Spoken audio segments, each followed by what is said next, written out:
Buenos días a todos. El tema de mi exposición es tratar de hacer lo que se llamaría una especulación contrafáctica respecto de los sucesos del 11 de abril. Pero debo aclarar que cuando me estoy refiriendo al 11 de abril, me estoy refiriendo a la constelación de hechos que constituyen todo un proceso que se extiende a lo largo del tiempo, porque en realidad a lo que me voy a referir precisamente es más bien al 12 de abril. Y en este planteamiento de contrafáctico, lo contrafáctico quiere decir que nos colocamos en la posición de pensar qué hubiera pasado si no hubiera pasado lo que pasó.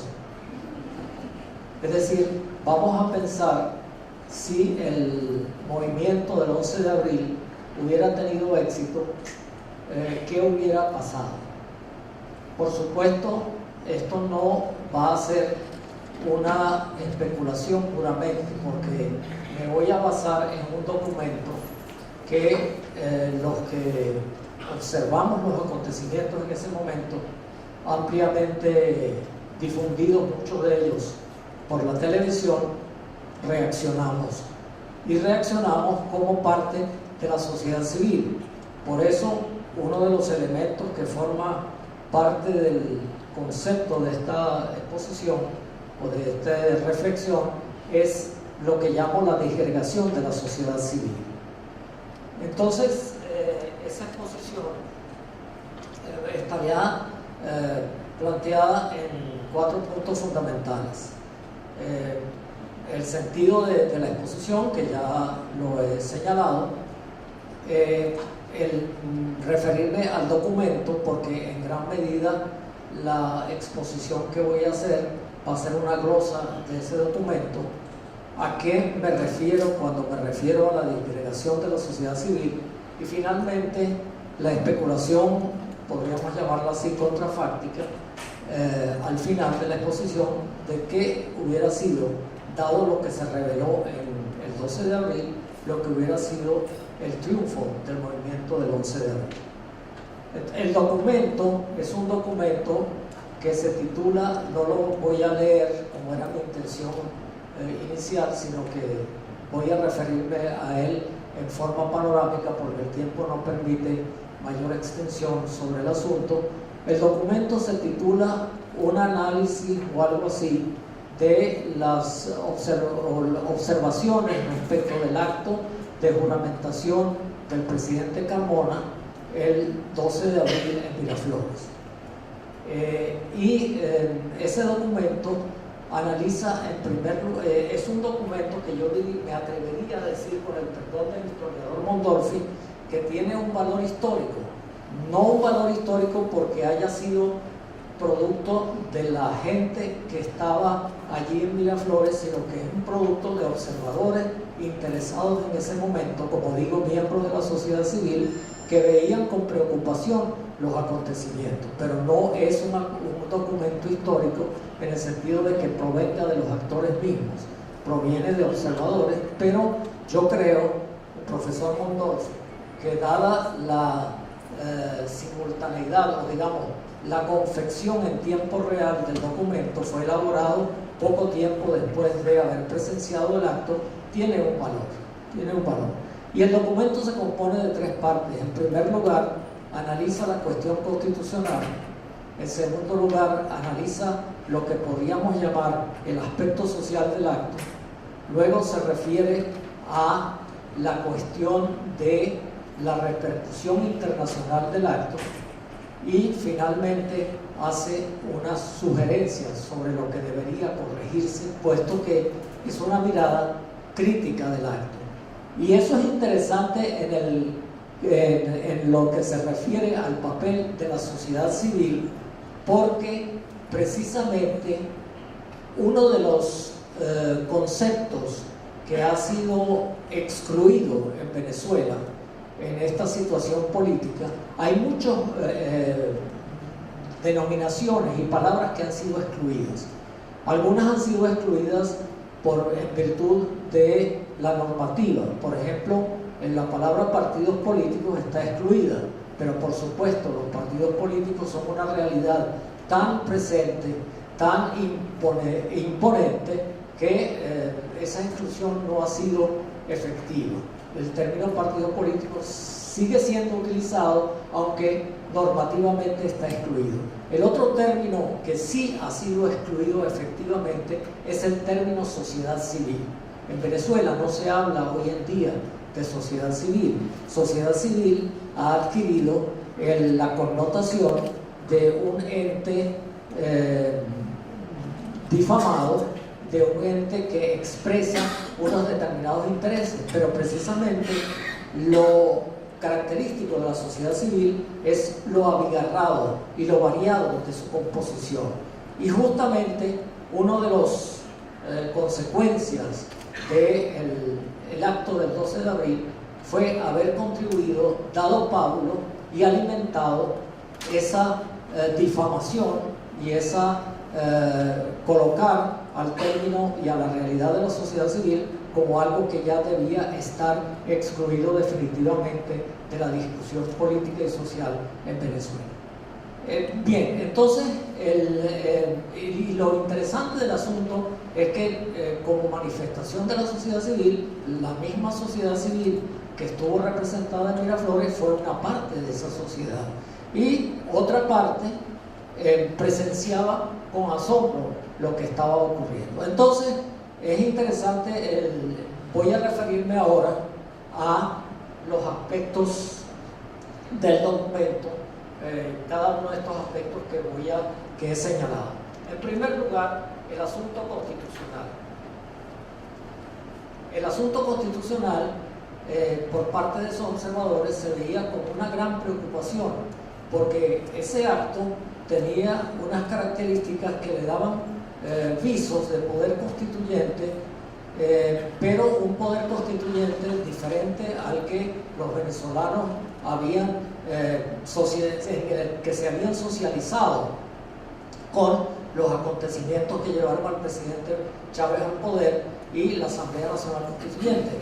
Y los observadores planteaban: esto es un proceso que tiene características muy raras desde el punto de vista constitucional y desde la concepción de lo que debe ser un orden normativo constitucional, puesto que uno de los aspectos era que se eliminaba el nombre de República Bolivariana de Venezuela, el nombre de Bolivariana, pero además quien se juramentaba, no se sabía ante quién y por qué razón y cómo. De manera que el Carmona adquiría en ese momento las características de un poder constituyente, pero una especie de poder constituyente ilegítimo. Y allí en el documento se señalaban una serie de aspectos, además, como el hecho de que al mismo tiempo que se proclamaba la transparencia, sin embargo, no se daba una prueba efectiva de la renuncia del presidente de la República. Y asimismo se preguntaba el documento cómo y con qué base se procedía no solamente a la destitución de un presidente, sino a la eliminación de todos los poderes públicos establecidos del Tribunal Supremo de Justicia, y de un plumazo que por cierto me recuerda mucho en este momento el proceso del golpe de Estado del 24 de noviembre del 48 y sobre todo la proclamación posterior de la Constitución del 53, se establecía de buenas a primeras todo un orden de cosas cuya base normativa aparecía altamente dudosa. El segundo aspecto en el cual que llamaba profundamente la atención era lo que podríamos decir la composición social del acto.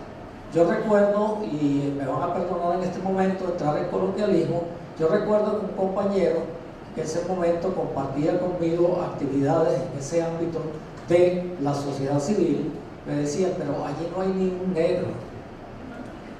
Entonces, aquello realmente tenía unas características para un observador desprejuiciado sumamente antipáticas. En el acto se produjeron una serie de acontecimientos muy extraños cuando se llama a jurar en representación de o afirmar, perdón, en representación de la CTV, Alfredo Ramos. Se produce allí una cosa rara, él atiende una llamada, pero evidentemente se veía que no estaba dispuesto a firmar el documento. El orden de los firmantes del documento era bastante curioso.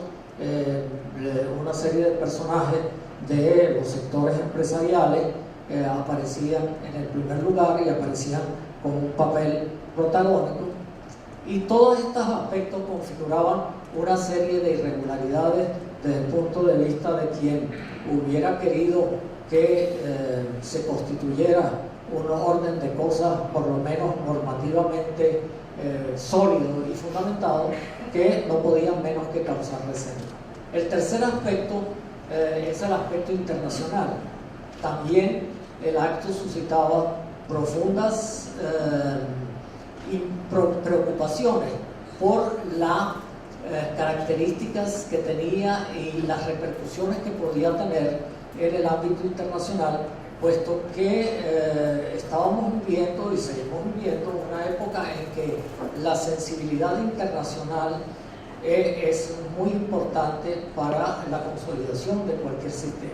Y allí se expresaban una serie de inquietudes también respecto de este asunto, y finalmente con estas preocupaciones y tratando de darle o contribuyendo en alguna medida a que este estado de cosas se corrigiera, pues se formulaban una serie de sugerencias, entre ellas la necesidad de que se tratara o de que se formara un gobierno de inclusión, que se establecieran bases jurídicas sólidas, que se contribuyera a la unión de los diferentes sectores del país, cosa que evidentemente representaba una especie de, como se diría, wishful thinking, es decir, deseos que no podían, dada la estructura y la contextura del acto y de lo que él revelaba, poder ser realizado. Y esto tiene mucha importancia porque una de las cuestiones o uno de los mitos que se ha divulgado es que la sociedad civil venezolana fue cómplice y fue colaborador y coautor del estado de cosas que surgió a raíz de ese acto y que luego se demostró como realmente efímero y poco sólido. En realidad, yo quiero en este momento reivindicar el concepto de una sociedad civil que tiene que ser recuperado en Venezuela, y tiene que ser recuperado en el sentido de comprender que la sociedad civil es como decía anteriormente, un ente abigarrado, diverso, poblado de multitud de visiones y multitud de contradicciones, y por eso precisamente, como decíamos en el lenguaje de la vieja politología, que ya se puede llamar vieja politología, en el lenguaje de la vieja politología decíamos que los partidos políticos son agregadores de demandas, son entes que contribuyen a estructurar y a darle un cauce a manifestaciones societarias que, de no tener ese cauce, pueden contribuir, como ocurrió efectivamente el 11 de abril, a la disgregación. Y la disgregación en el sentido de que son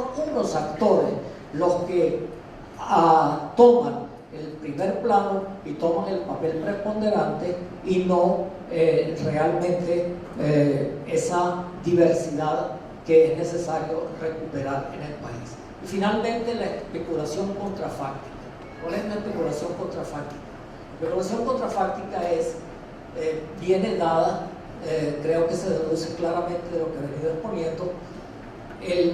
Si el 11 de abril hubiera triunfado, yo creo que en Venezuela se hubiera establecido, y cuando me refiero al 11 de abril estoy hablando pues de esta constelación compleja de acontecimientos, se habría producido una situación sumamente peligrosa. No habría sido cuestión de unos días, porque el movimiento habría triunfado, pero sí inauguraba una situación muy peligrosa en el país, en la cual se combinaba la disgregación de la sociedad militar, que fue uno de los factores para el fracaso del movimiento, junto a la disgregación de la sociedad civil, la continua operación porque todo esto era una manifestación de cómo la antipolítica en ese momento todavía seguía teniendo una gran vigencia en Venezuela, hasta el punto de que tomó el primer plano de los acontecimientos. Yo creo que la especulación acerca de que si Chávez se hubiera ido del país ya habría sido superado